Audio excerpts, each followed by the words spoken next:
Hello everyone! Magandang buhay po sa lahat. Welcome back po dito sa aking Mathematics Tagalog tutorial. Sa video na ito, I'm going to discuss about solving linear equation in one variable.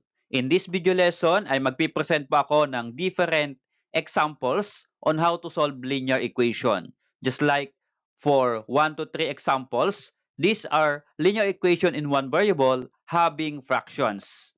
At dito naman po sa example 4, 5, and 6, these are linear equations that contains absolute value. So paano nga po ba ito isolve?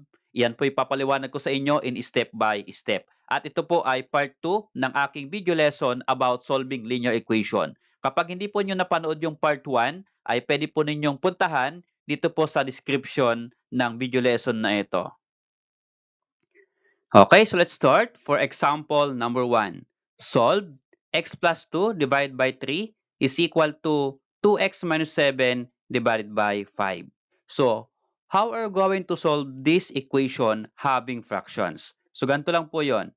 This is our given equation. Since meron po tayong denominators, all you have to do, the first step to remove these denominators ay apply po natin yung cross multiplication method. Okay, so paano po i-perform yung cross multiplication? So here, we are going to multiply x plus 2 numerator by 5 denominator. So paganoon po yan. Then another one is 3 times 2x minus 7. So paano po i-perform? Ganito lang po yan. Okay, so unahin po natin itong monomial, 5 times x plus 2. Okay, this one. So 5 times, open and close parenthesis, x plus 2 is equal to 3 times 2x minus 7. Okay, so this one, 3 times, close and open parenthesis, minus 7. So kapag nag-multiply po tayo ng monomial by binomial, lalagyan po natin ng close and open parenthesis. Ano po? As a whole po yan. Okay? So, meron po tayong close and open parenthesis sa left and right ng equal sign. To remove, ang i-apply po natin ay distributive property. So, how we perform distributive property? So, ganito lang po yon.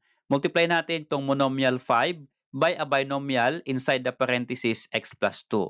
Okay, so this will become 5 times x is equal to 5x and then plus 5 times 2 that is equal to 10. Okay? So, na-remove na po yung parenthesis kasi nag-multiply na po tayo. Okay? Or we perform distributive property. Sa right side naman ng equal sign, 3 times 2x is 6x and then minus 3 times 7 is equal to 21. Okay? So, now, we are going to combine like terms. Ano po yung like terms dyan? Ito pong 5x and 6x, they are like terms. At yung 10 at yung 21 ay pareho pong constant. We are going to combine also. So how? Paano po natin yan i-combine? So yung 6x ay i-move natin sa left ng equal sign. So to move, we are going to apply addition property of equality. Okay, ganito lang po yon. Okay, so unahin ko po sa left side, 5x plus 10. So here, 5x minus 6x plus 10. So yung 5x, ito po yon at yung 10, okay, this one. Ang isiningit ko lang po ay minus 5x, ay minus 6x kasi para maitabi po dito sa 5x. Okay, bakit po minus 6x? Punta po tayo dito. Since gusto po nating i-move itong 6x sa left side, since ito po ay positive 6x, magsusubtract po tayo ng minus magsusubtract po tayo ng 6x. Kaya 6x minus 6x. Since nagsubtract po tayo ng 6x sa right ng equal sign, magsusubtract din po tayo ng 6x dito po sa left ng equal sign. Ano po? Para po balance yung equation. Okay? And then, copy, minus 21. Kaya dugtong po natin minus 21. So, notice here na yung naisingit lang po sa equation natin ay ito pong negative 6x at negative 6x po sa left side. Ang tawag po dyan, addition property of equality. Okay? So now, we are going to simplify.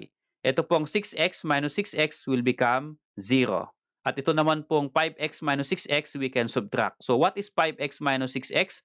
That is equal to negative 1x or pwede naman pong negative x lang. And then, copy, 10 is equal to, again, 6x minus 6x will become 0. Ito po ay minus 21. Since naging 0 po ito, ang matitira po ay minus 21. Kapag nilagay po natin dito, kinopya natin, negative 21. Okay? So, yun po yung sign ng term na ito. Since minus 21, ang sign din po ay negative. Okay? Kaya negative 21.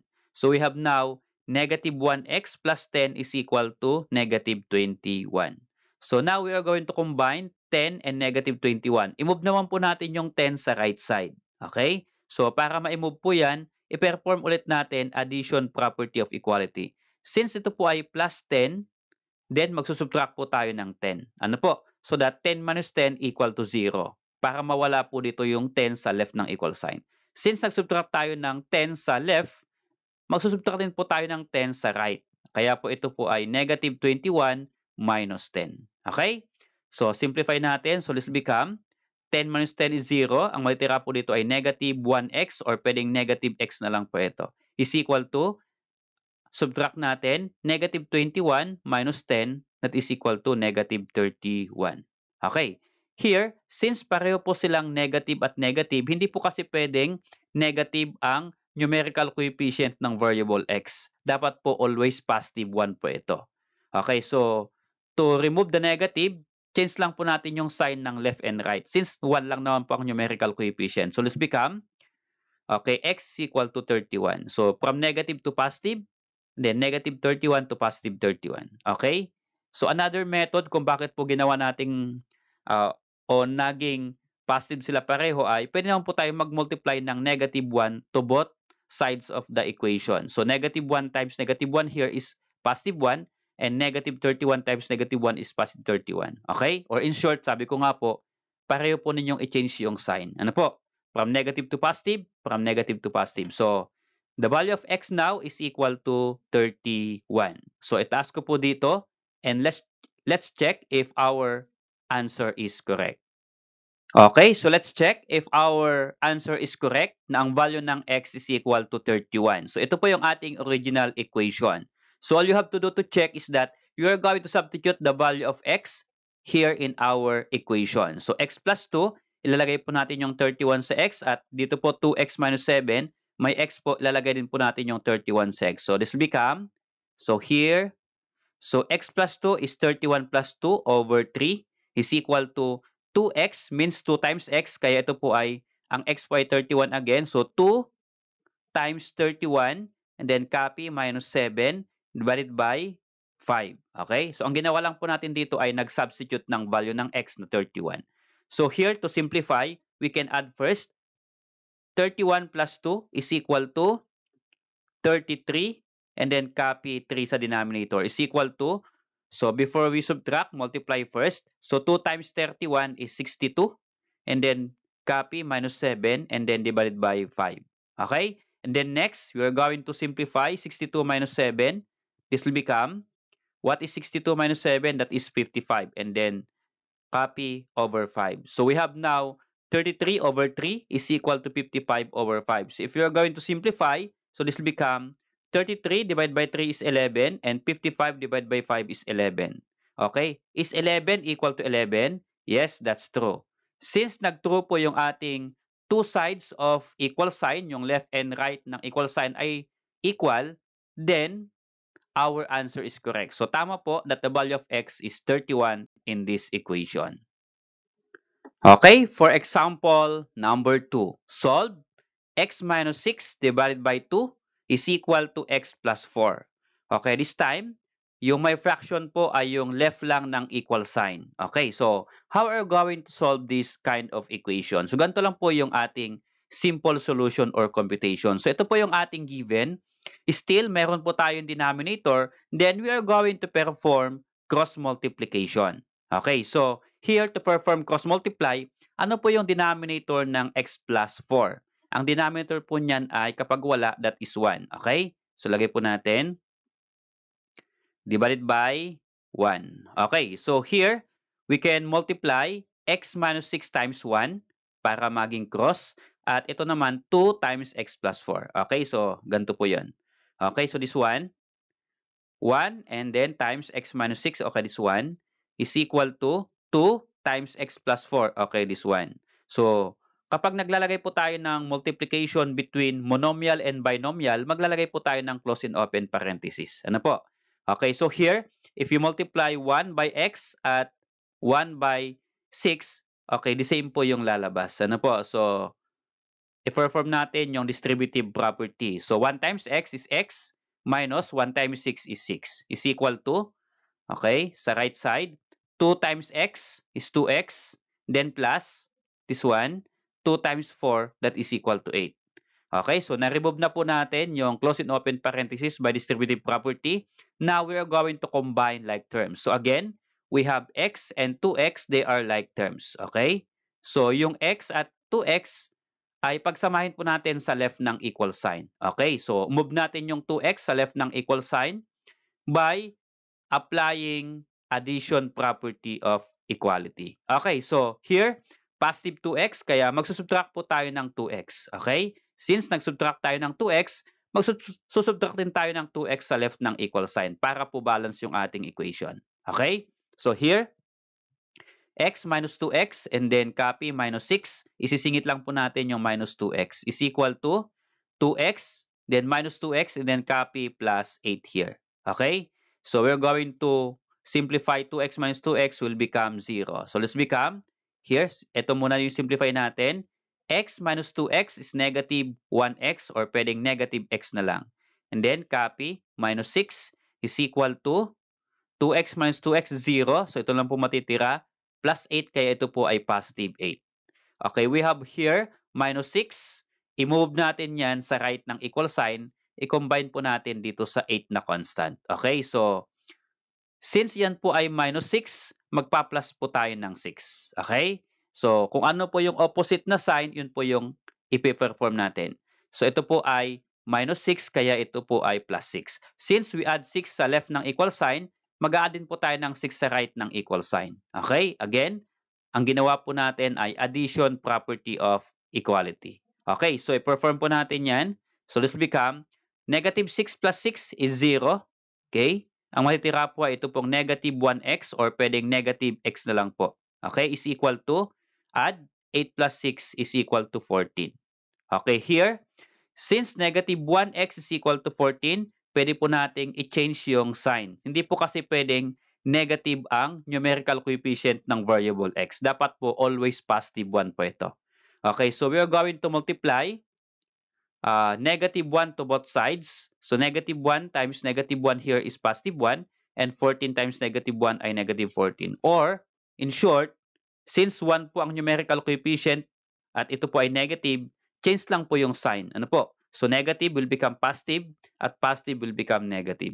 Okay, so the value of x in our equation is equal to negative 14. Okay, so let's check if our answer is correct.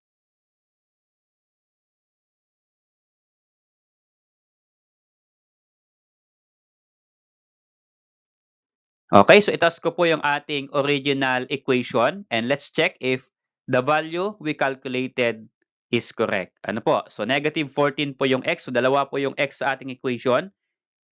Substitute po natin yung negative 14. Okay? So this become x minus 6. So negative 14 minus 6 divided by 2. So copy divide by 2. Then equal to, so x is negative 14 again. So negative 14 and then copy plus 4. Okay, simplify here first. Negative 14 minus 6, that is equal to negative 20. And then copy over 2. And then we can add negative 14 plus 10 is equal to negative 10. Okay? And then divide. Negative 20 divided by 2, that is negative 10. Is negative 10 equal to negative 10? Yes, that is true. So mean to say, since nag-equal yung left and right ng equal sign, our answer is correct or the solution is correct. Okay? How about this example number 3? Solve x plus 3 divided by 8 is equal to 1/2. Okay, still our equation has fractions. So, how are we going to solve this linear equation? So, ito po yung ating given. Since meron po tayong denominator, then we are going to perform again cross multiplication. So, we're going to multiply x plus 3 by 2 and then x times 1 para siya po ay cross multiplication. Okay, so this become, unahin po natin ito, pababa, 2 times x plus 3, okay, this one, is equal to 8 times 1 or 1 times 8. Okay, since we have parentheses here, we are going to perform distributive property. So again, so paano po yung distributive property? Okay, this one, 2 times x is 2x, and then plus 2 times 3, that is equal to 6.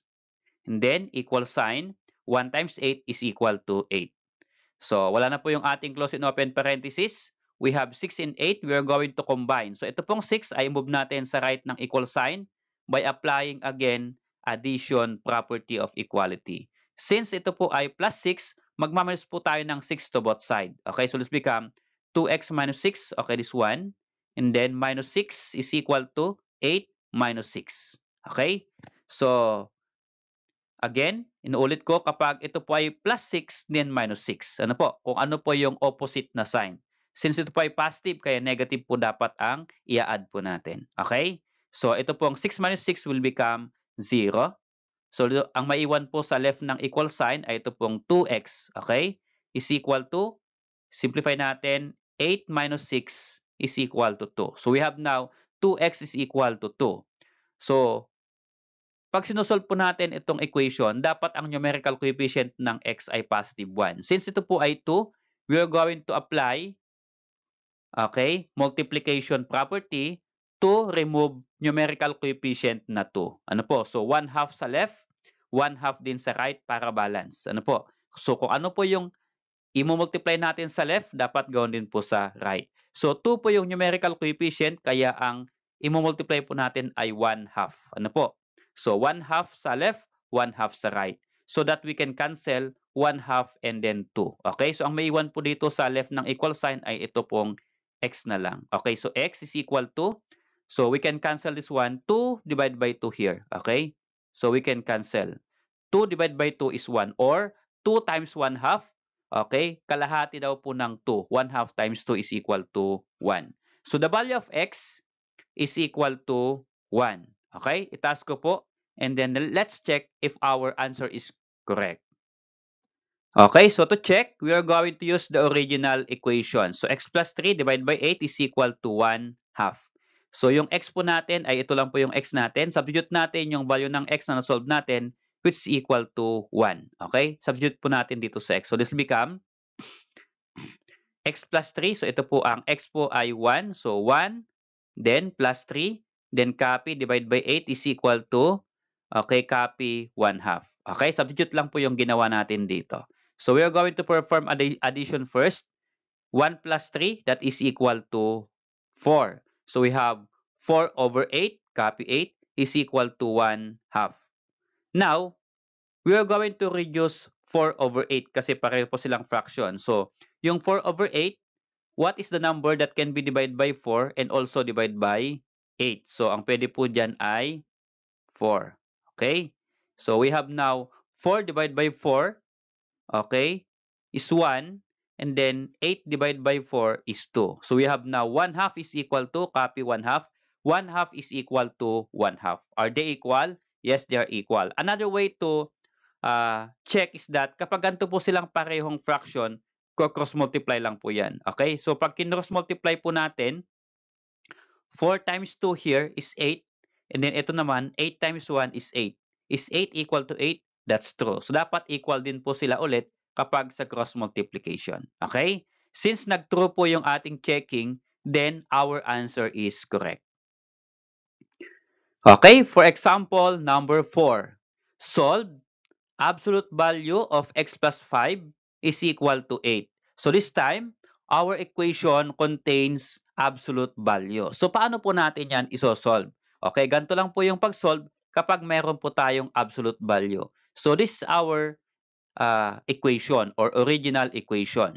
So kapag ganito pong may absolute value, dalawa po yung cases na gagawin po natin na computation. Ito po yung two cases, okay? For case 1, tatanggalin po natin yung absolute value, x plus 5 is equal to 8. As is, tatanggal lang po natin. Yun po yung case 1. And then yung case 2 naman, dapat yung right ng equal sign ay gawin po nating negative. Ano po? Kaya x plus 5 is equal to 8, magiging x plus 5 is equal to negative 8. Okay, ulitin ko po. Kapag may absolute value, sa case 1, as in, kakopyahin po lang po natin yung ating equation, natatanggalin lang natin yung kanyang absolute value. So, x plus 5 is equal to 8. At sa case 2 naman, gagawin po nating negative yung right side. Okay? Since positive 8 po yan, magiging negative 8. Okay? And then, we're going to solve. So, unahin po natin itong case 1. X plus 5 is equal to 8. So, x and 5, they are both constant. Then, i-move natin yung 5 sa right side. So, again, how to move? Applying the properties of equality. Okay, so paano po yan? Since plus 5 po yan, magsusubtract po tayo ulit ng 5 to both sides. Okay? So x plus 5, okay, this one, then minus 5 is equal to 8 minus 5. So, syempre, again, kapag nag-subtract tayo ng number sa left ng equal sign, ay subtract din natin yung number sa right ng equal sign para po balance. Okay? So, ito po ay magiging 0 ito. 5 minus 5 will become 0. So, x na lang po ang matitira. So, yung 5 ay na-move na po sa right ng equal sign. And simplify, 8 minus 5 is equal to 3. So, the value of x is equal to 3. Okay, yan po yung solution or value ng x sa case 1. How about naman po sa case number 2? So, x plus 5 is equal to negative 8. So, the same process, i-move din po natin yung 5 sa right ng equal sign, isama po natin sa negative 8. So, we are going to subtract 5 to both sides of the equation. So, x plus 5 minus 5 is equal to negative 8 minus 5.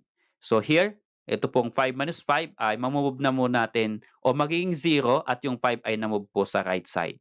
So, ang matitira po dito ay yung x. So, this become x is equal to, simplify natin, negative 8 minus 5.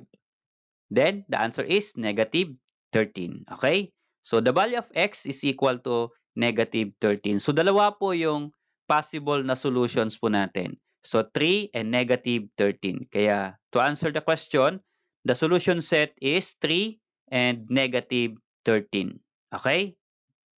Okay, so let's try to check if our answer is correct. Okay, so to check, we are going to use the original equation. Okay, unahin natin yung solution number 1. Ang solution number 1 po natin, x equal to 3. Substitute po natin dito sa ating original equation. So this become, so 3 plus 5 or absolute value of 3 plus 5 is equal to 8. So simplify natin, 3 plus 5 is equal to 8. So we have now absolute value of 8 is equal to 8. And what is the absolute value of 8? That is equal to 8. Okay, again, as a recall, sa absolute value po, pag sinabi po nating absolute value, yung magiging result ay always positive. Okay? Kasi iyan po ay distance pag sinabi po nating absolute value. So, 8 is equal to 8. Is that true? Yes, that's true. Okay, tignan po natin yung solution number 2. Ang solution number 2 po natin ay negative 13. Okay, check po natin sa ating original equation kapag tama po yung ating sagot o kung tama po yung sagot natin. So, x plus 5 magiging negative 13 plus 5. So, mayroon pa rin pong absolute value is equal to 8. So, what is negative 13 plus 5? That is equal to negative 8. Okay? So, absolute value of negative 8 is equal to 8. And what is the absolute value of negative 8? That is equal to positive 8. So, inuulit ko po, kapag kinuha po natin yung absolute value ng isang number, always ang result po ay positive. Ano po? So, 8 is equal to 8 here, and 8 is equal to 8 din sa solution number 1. Then, our answer is true. Okay? So, correct po yung nasolve po natin na sagot ng equation na ito na 3 and negative 13. Okay? For example, number 5. Solve absolute value of x minus 7 is equal to 11. So again, we have absolute value, but this time, so minus naman po yung operation inside the absolute value. So kaya na po sa number 4 ay addition po. So how are we going to solve this one? The same process, meron po tayong case 1 and case 2. Ano po? So sa case 1, as is po, i-remove lang po natin yung absolute value. So x minus 7 is equal to 11. Okay, this one. And para sa case 2 naman, gawin po natin yung 11 ay gawin po nating negative. So that is equal to negative 11. Okay? So try to solve natin yung case number 1. So ito pong negative 7 ay i-move natin sa right ng equal sign. at isama po natin sa 11. So, ipe-perform po natin yan applying properties of equality. And that is by addition property. Okay? So, since minus 7, and then mag-a-add po tayo ng 7. So, opposite ng negative ay positive. Kaya minus 7 maging plus 7. Kaya sa right side, 11, then plus 7. So, pareho po silang may plus 7 sa left and right. Okay? So, this will become, yung negative 7 plus 7 will become 0. Okay, here, 0. So, matitira po dito ay yung x. Okay? At dito naman, 11 plus 7 is equal to 18. So, our solution for case 1 is equal to 18. How about sa case 2? X minus 7 is equal to negative 11. So again, the same process, yung negative 7 or minus 7, i-move natin sa right ng equal sign. Okay? So we're going to add plus 7 sa left and right ng equal sign. Okay?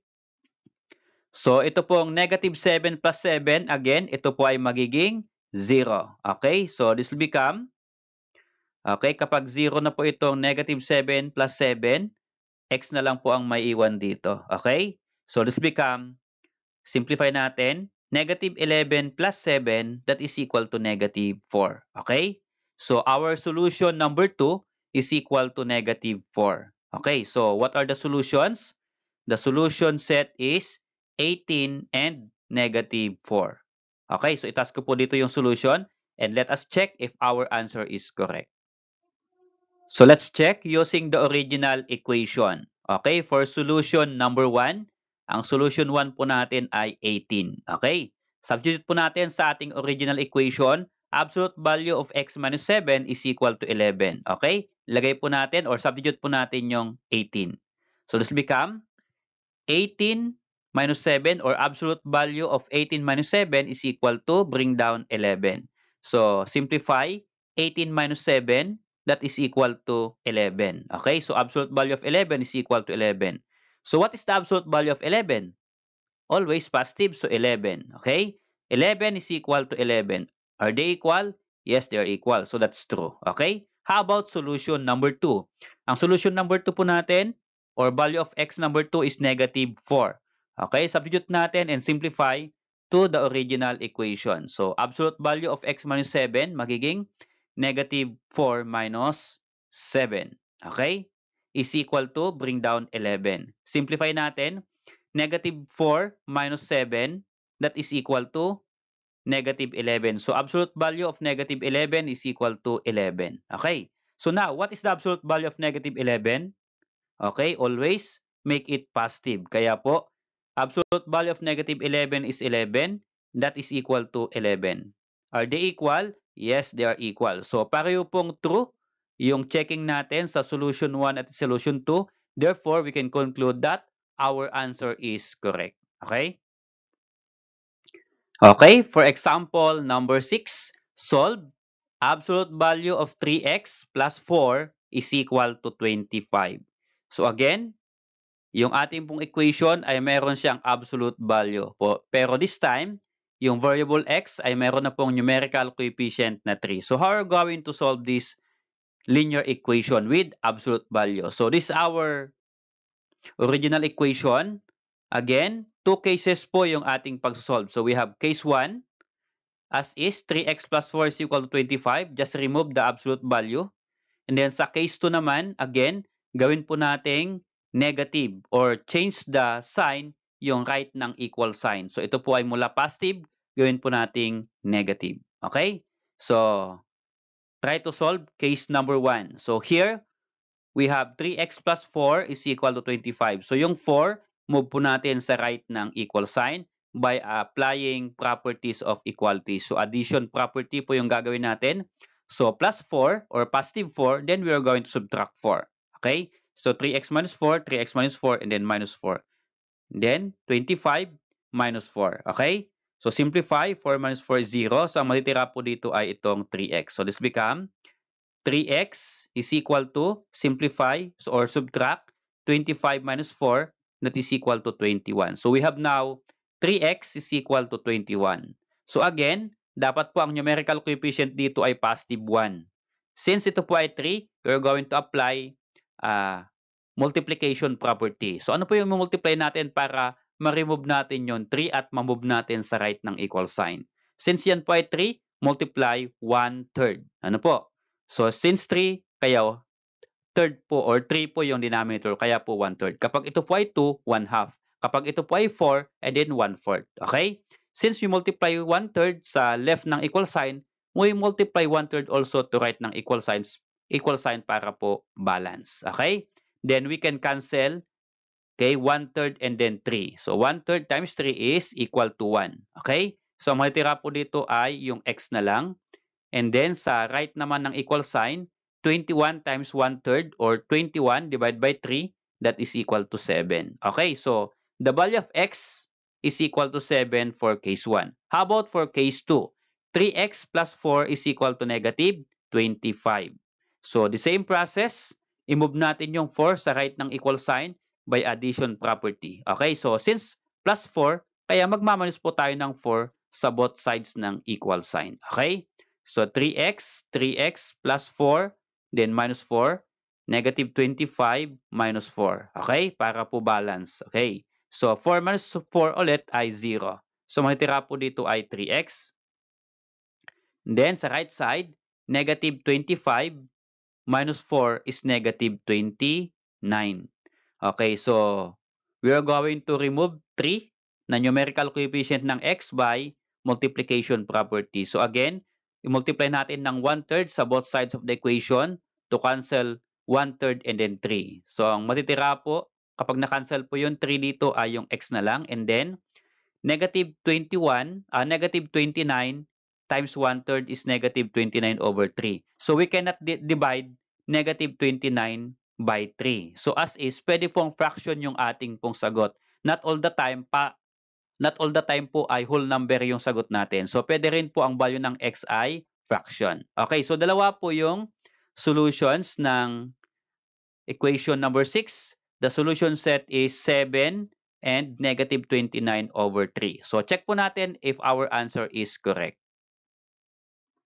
To check, let us use the original equation. So 3x plus 4 is equal to 25.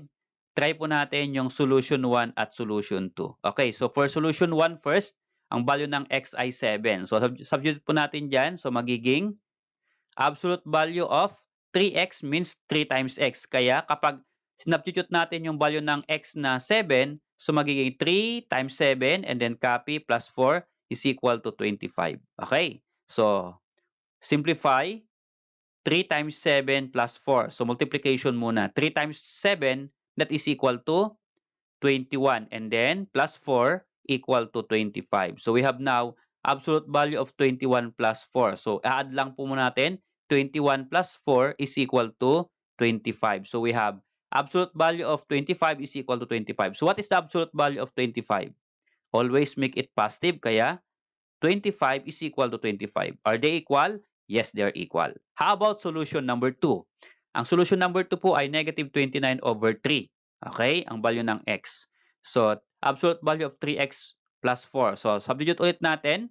So, this become absolute value of 3 times the value of x, which is negative 29 over 3. Then, copy plus 4 is equal to 25. Now, how to simplify this one? Kapag ganito po na multiplication, ito po ay numerator at denominator, pwede po natin yan i-cancel itong 3 at itong denominator na 3. Okay, so anong matitira po dito ay negative 29. Okay, so ganito po yun, magiging absolute value of negative 29, then plus 4 equal to 25. Okay, so nawala na po yung fraction. We can add now negative 29 plus 4, that is equal to negative 25. So we have now negative absolute value of negative 25 is equal to 25. So what is the absolute value of negative 25? Make it positive always. So 25 is equal to 25. Are they equal? Yes, equal. So true po sa solution 1 at true din sa solution number 2. So therefore, we can conclude na tama po yung ating value ng x. Okay, so let's try this activity if you understand the lesson or if you master the lesson. For number 1 and number 2, yung linear equation natin ay mayroon pong fractions. At sa 3 and 4 naman, yung linear equation contains absolute value. So, try to post this video. Pwede po ninyong isolve. And then, kapag na-solve na po ninyo at meron na po kayong sagot, baka pwede naman pong pa-share yung inyong sagot by just comment your answer in the comment section. Okay? Maraming salamat sa panonood mga anak. Nawa po ay natulungan ko kayo at natuto kayo sa simple video lesson na ito. See you on my next video about solving problems involving linear equation in one variable.